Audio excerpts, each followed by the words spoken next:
तो इस वीडियो में हम आपको बताएंगे एक बेहद भावुक कर देने वाली घटना कॉन्कॉर्डिया शिप डिजास्टर के बारे में, जिसमें कई लोगों ने अपनी जान गंवा दी।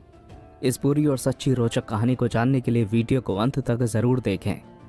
ये कहानी है एक क्रूज शिप कोस्टा कॉन्कॉर्डिया की, जिसे प्रसिद्ध कंपनी कोस्टा क्रूजेस द्वारा बनाया गया था, जो कि एक इटालियन क्रूज लाइन है जिसकी स्थापना 1854 में हुई थी। अब चलिए जानते हैं एक जहाज के डूबने की एक बेहद रोचक कहानी, जो टाइटैनिक की घटना के बाद शायद सबसे प्रसिद्ध शिप डिजास्टर होगा। कोस्टा कॉन्कॉर्डिया पहला कॉन्कॉर्डिया क्लास क्रूज शिप था। जहाज 30 जून 2006 को कोस्टा को डिलीवर कर दिया गया। कोस्टा कॉन्कॉर्डिया वैसे तो एक बेहद कमाल का क्रूज शिप था, लेकिन ये और भी प्रसिद्ध तब हुआ जब 13 जनवरी 2012 को टिरहेनियन सी में ये एक दुर्घटना का शिकार हो गया, जिसमें लगभग 32 लोगों की मौत हो गई। आपको बता दें, कोस्टा कॉन्कॉर्डिया एक बेहतरीन जहाज था जिसकी ऊंचाई लगभग 290 मीटर थी। इसमें एक डीजल इलेक्ट्रिक पावर प्लांट था, जिसमें 6 12 सिलेंडर वॉटसिला डीजल जनरेटिंग सेट्स थे, जो कुल मिलाकर 76 मेगावाट तक का आउटपुट निकालते थे। यही मुख्य जनरेटर्स पूरे जहाज में पावर सप्लाई करते थे, चाहे वो प्रोपल्शन मोटर्स को चलाए हों या फिर होटल में लाइटिंग और एयर कंडीशन करना हो। इस जहाज में 21 मेगावाट के भारी भरकम इलेक्ट्रिक मोटर्स प्रोपेलर्स के साथ मौजूद थे। इसकी निर्धारित रफ्तार 36 किलोमीटर प्रति घंटा तक थी। ये काफ़ी बेहतरीन डिज़ाइन वाला जहाज था जो सभी सुविधाओं से पूर्ण था। इसकी असली रफ्तार 43 किलोमीटर प्रति घंटा तक मापी गई थी। अब ये काफ़ी बेहतरीन जहाज होने के साथ सुरक्षाओं से पूर्ण भी था, लेकिन फिर भी ये कैसे दुर्घटना का शिकार हुआ, चलिए जानते हैं। कहानी की शुरुआत होती है 13 जनवरी 2012 को, जब कॉन्कॉर्डिया इटली के सिविडवेचिया से रात 7:18 पर निकल चुका था। उस समय इस जहाज पर 1023 क्रू मेंबर्स और 3206 पैसेंजर्स थे। जैसे ही कॉन्कॉर्डिया गिग्लियो द्वीप की ओर बढ़ा, तभी कुछ घंटों बाद वे अपने रास्ते से भटक गया और एक छोटे से टस्कन द्वीप की ओर जाने लगा। एक मारटाइम सैल्यूट के लिए, जो एक ऐसी प्रक्रिया थी जिसमें जहाज का हॉर्न बजाना होता था, और इस प्रक्रिया को कॉन्कॉर्डिया अक्सर किया करता था। अब जहां ये जा रहा था, इस इलाके को पत्थरों के लिए जाना जाता था, जिसे खुद जहाज के रास्ते में महसूस किया गया। अब आपको बता दें कि भले ही जहाज की दिशा को हेल्म द्वारा ही मोड़ा गया था, लेकिन वो अभी भी गलत दिशा में था, क्योंकि कॉन्कॉर्डिया के रास्ते को बदलने का आदेश कैप्टन शेटिनो द्वारा दिया गया था। लेकिन भाषा की समस्या के चलते इंडोनेशियाई हेल्म्समैन ने जहाज को उल्टी दिशा में मोड़ दिया।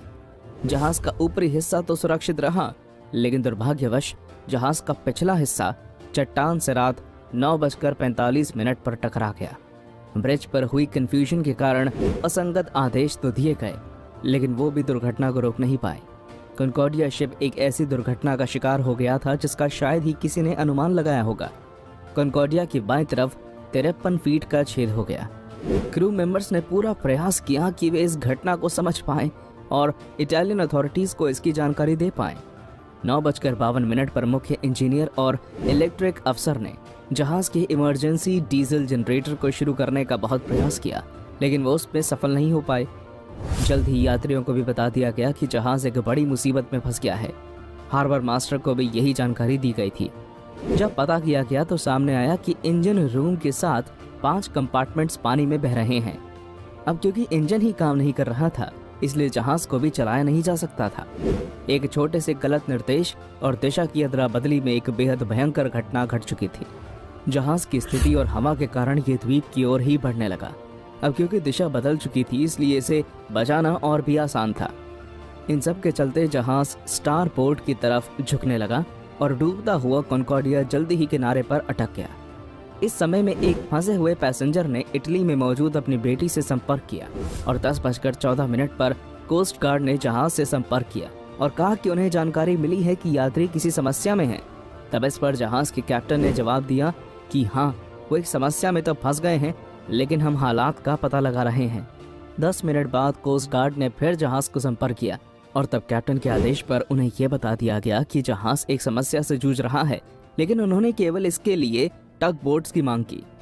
रेडियो ऑपरेटर ने ऐसा ही किया। साथ ही ये भी कह दिया कि सभी यात्रियों को लाइफ जैकेट्स दे दिए गए हैं।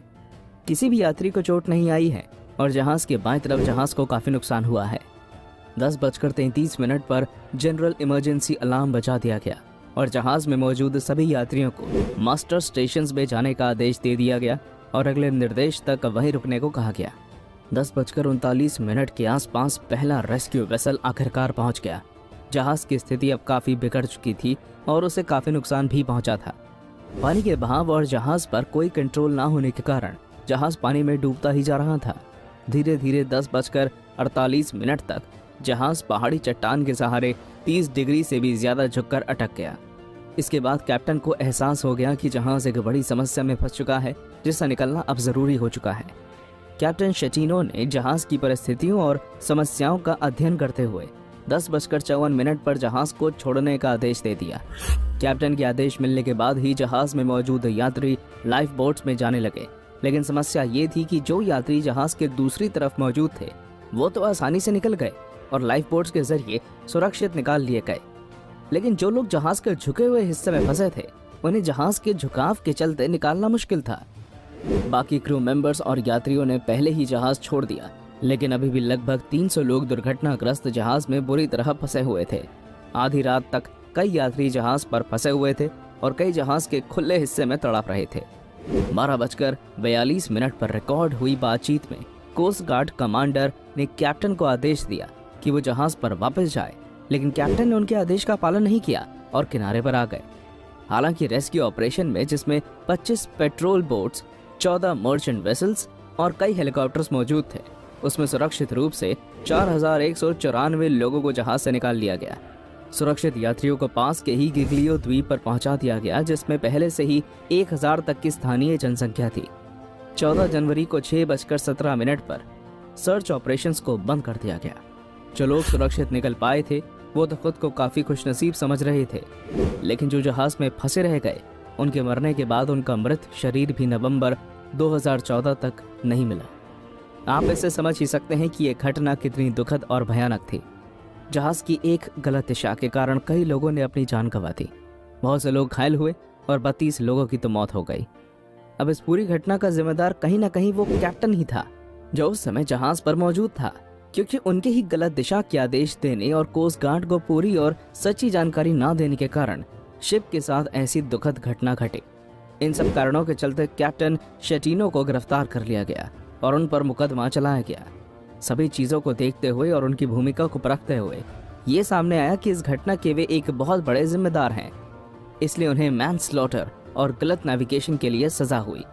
बाद में कॉन्कॉर्डिया को सीधा करने का फैसला कर लिया गया और स्टील स्ट्रक्चर्स की सहायता से उसे आखिर सीधा कर लिया गया और फिर सामने आया कि दूसरा झुका हुआ हिस्सा बुरी तरह बर्बाद हो चुका है। इस घटना से कंपनी को बहुत बड़ा नुकसान हुआ। कोस्टा कॉन्कॉर्डिया के हर एक हिस्से को अलग करके उसे पूरी तरह जुलाई 2017 को डिसमेंटल कर दिया गया। तो ये थी कोस्टा कॉन्कॉर्डिया की बुरी और सच्ची कहानी। आपको ये वीडियो कैसी लगी हमें कमेंट में ज़रूर बताएं। वीडियो पसंद आई हो तो इसे लाइक करें और अपने दोस्तों से शेयर भी करें। धन्यवाद।